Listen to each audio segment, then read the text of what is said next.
Welcome back, everyone, to our 100% playthrough of Erik Alm's Scythe 2. This is a blind ultraviolence run through the entire WAD, and where we last left off, we are now at map 7. Not dead simple, but it very well may be a dead simple clone. This is the Temple of Isis.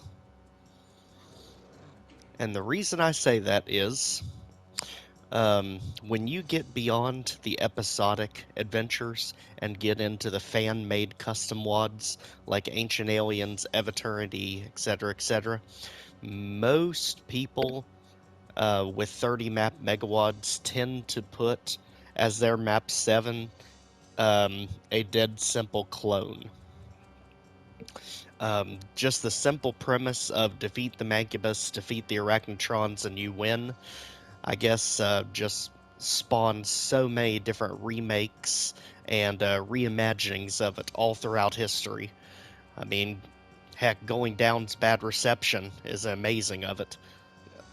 So, at this point, we've come to expect it. If you have a 30 map WAD, you have a map 7, there's probably going to be a lot of Mancubis and Arachnotrons. So it looks like 38 monsters, 2 items, 1 secret. Let's go. If it is a dead simple clone, it'll probably be pretty quick. Alright, so right off the bat, got shotgun shells. Obvious secret is obvious? Yes. Yeah, if it's just a dead simple clone, everything's going to be really small, really compact. Not to have to worry about this being a big sprawling map. Alright, I do see some barons in this one.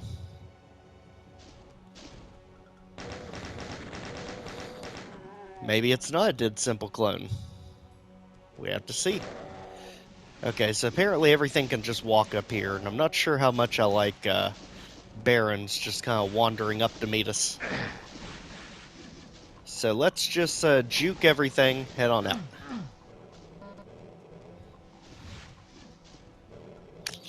I am loving the Egyptian aesthetics that he uses. I think by far this is one of the prettiest WADs I've seen in a long time. And keep in mind, this was 2005. I mean, last I heard, Erik Alm is a doctor right now in real life. So you'll probably never see this video, but if somehow you happen upon this video one day, Erik, it's an absolutely amazing piece of work. Beautiful, but not just that. Great job for becoming a doctor.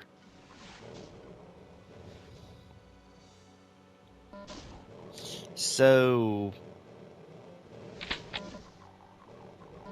I'm kind of missing where the Mancubis are, or the Arachnotrons, unless they just kind of fly in at the end, because that was not so much of an ambush, and we're only halfway through the monsters. So I would say we've got some things that are going to be doing some teleporting.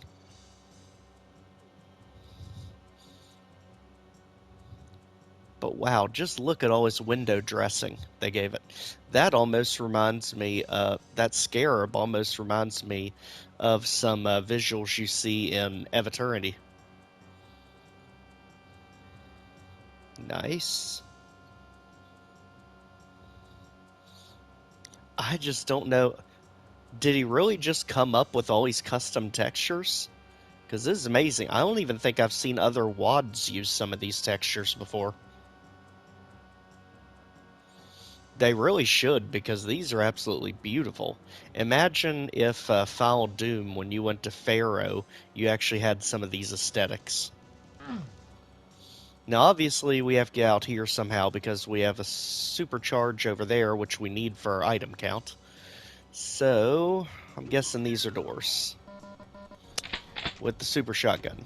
And why do I keep feeling like he's over-preparing us constantly in these Egyptian maps?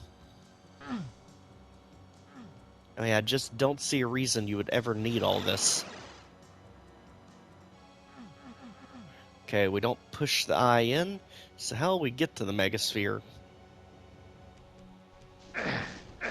Whoa, whoa, whoa, whoa, whoa. Okay. Word to the wise, don't pull up the map while potentially in enemy territory. Okay, here we go. So this opens... Apparently it opens later to give you the double barrel shotgun. Not right off the bat. We'll have to figure out what triggers it. So, chain gunner down.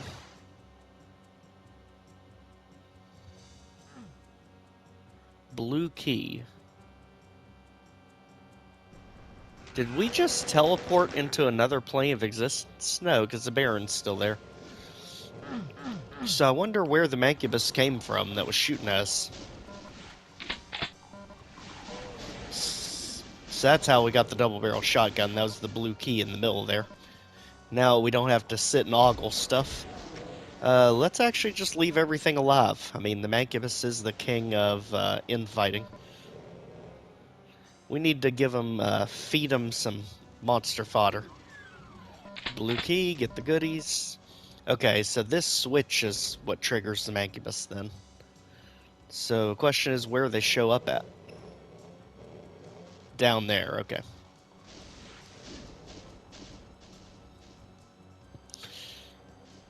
And nothing should be able to hit us in here at the moment, so I start coming up the stairs.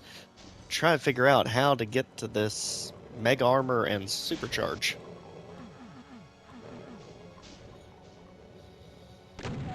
Unless we have to do a wonky arch-Vile jump again. You don't open. Even though you look like you should. Baron, what are you doing all the way over here? You have some Mancubis to play with down there.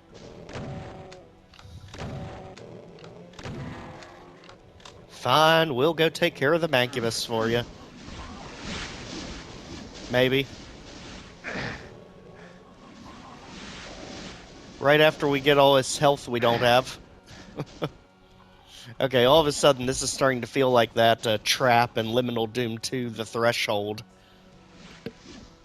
If you all saw that, that level's an absolute flipping masterpiece by Dashlet. Okay, we need to start taking this more seriously. This level is not that hard. Come on now.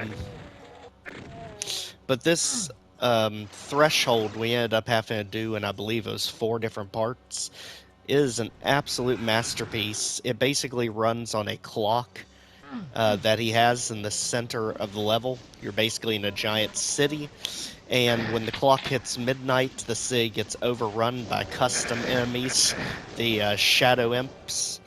And I'm telling you, the Shadow Imps are basically instant death. They're basically modeled after the Dark Marine, or whatever they call them here in Scythe 2, where they basically kamikaze run straight at you and just hurl basically a plasma rifle right in your face, you might as well say. And he just floods the entire map with them when the clock hits midnight. So you have to figure what gets unlocked each tick of the clock so you're able to move around the level properly. And when midnight hits, you better hope you have enough ammo and stuff worked up to be able to survive the apocalypse.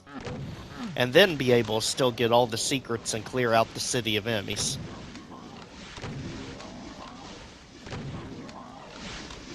So honestly, if you've never tried it and you're curious, definitely check out, it's in my playlist, the Liminal Doom 2 series. That was done on the old work computer, so I had no commentary on that.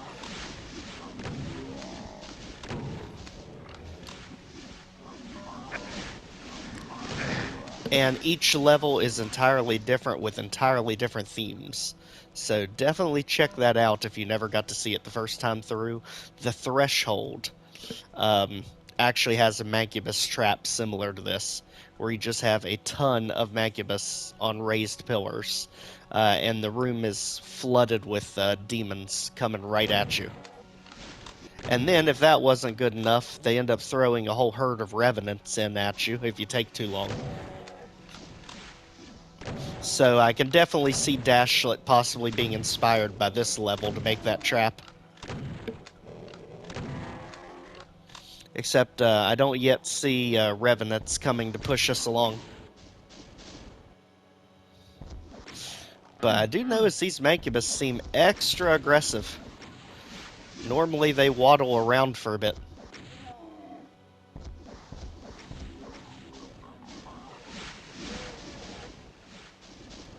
Again, king of infighting. Great job, y'all. You're like falling off the ledge. You've gone to sleep for some reason. Somehow we got one wandering around.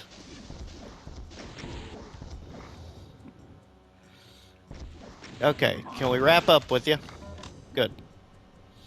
Alright, so that's not all kills, so Arachnotrons now. Okay, that's how we get our items. So this time around, they make sure you get all the Mancubis before they unleash the spiders. And I'll say definitely a much better version of Dead Simple than Dead Simple. Visually, it's gorgeous. Action-wise, it's intense. Especially with how little ammo they give you when you think about it in the grand scheme of things.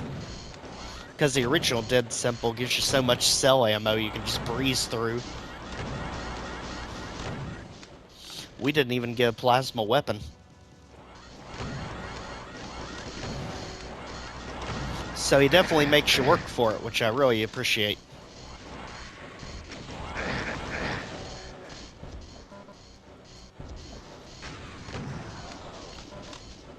Arachnotrons firing at long range. If Jaska's Lost Civilization taught me anything, it's how dangerous Arachnotrons can be at long range.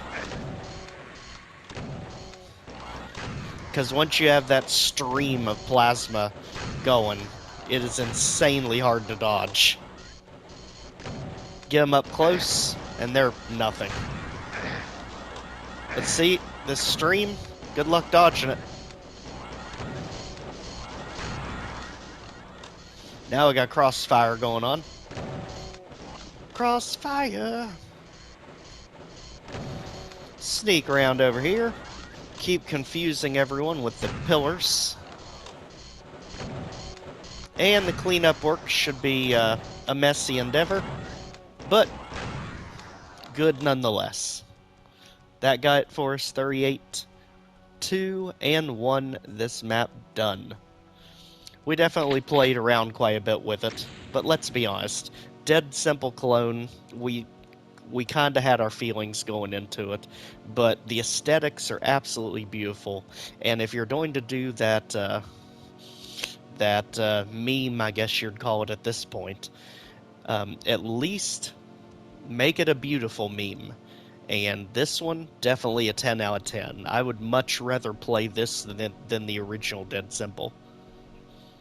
So, from what I've heard from our good friend Mount Pain 27, with Dean of Doom, the next level is when we're really going to get a good bit of the Egyptian theme in. So it's not just going to be these quick little maps like these first two have been. So exploration's coming, and apparently the difficulty, as we can see, it's definitely starting to ramp up on us. But don't worry, I think it's not till about episode 4 that it really starts kicking your teeth in. So again, thanks for joining everyone, and we will see you in the next one. Take care.